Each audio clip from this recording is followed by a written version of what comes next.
Ministri i Detyrë i Financave i Kosovës, Hekuran Murati, u ka bërë thirrje përsëri subjekteve politike që t'i lënë inatët politike anash dhe të mbështesin formimin e institucioneve e të mos bëhen pjesë e bllokadës. Kjo thirrje vjen pasi që Murati ka deklaruar se qeveria e Kosovës ka përfunduar përgatitjen e planit të rritjes dhe ka qenë ndër të parët që e ka dorëzuar atë, por procesi nuk po mund të vazhdojë për shkak të mungesës së konstruimit të kuvendit. Sa i përket planit të rritjes, ne si qeveri kemi bërë një punë të jashtëzakonshme, kemi qenë të parët që kemi dorëzuar planin e rritjes.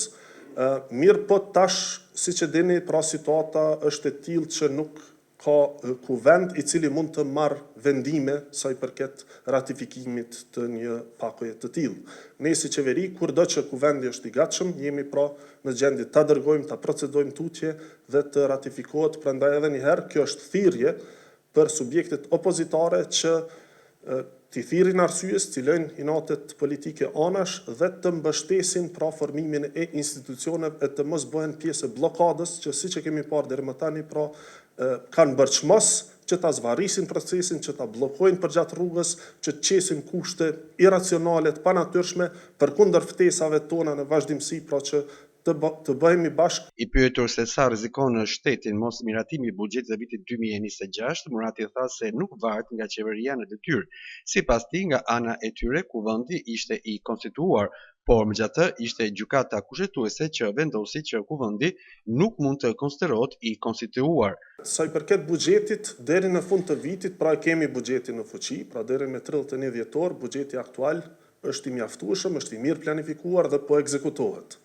Kurse sa i përket buxhetit të vitit 2026, ne si qeveri do duhej pra që ta miratonim deri në fund të muajit tetor dhe ta dërgonim në kuvend për shqyrtim të mëtutjeshëm dhe miratim.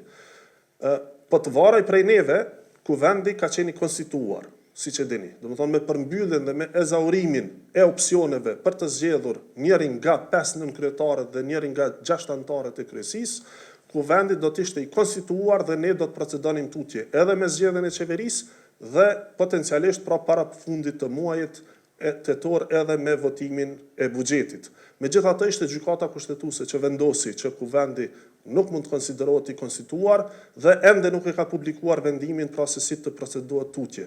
Murati shtoi se partitë e tjera politike po e bllokojnë këtë proces me mosvotimin e Rashiç nga komuniteti jo shumicës serb, i cili nuk është nga lista serbe.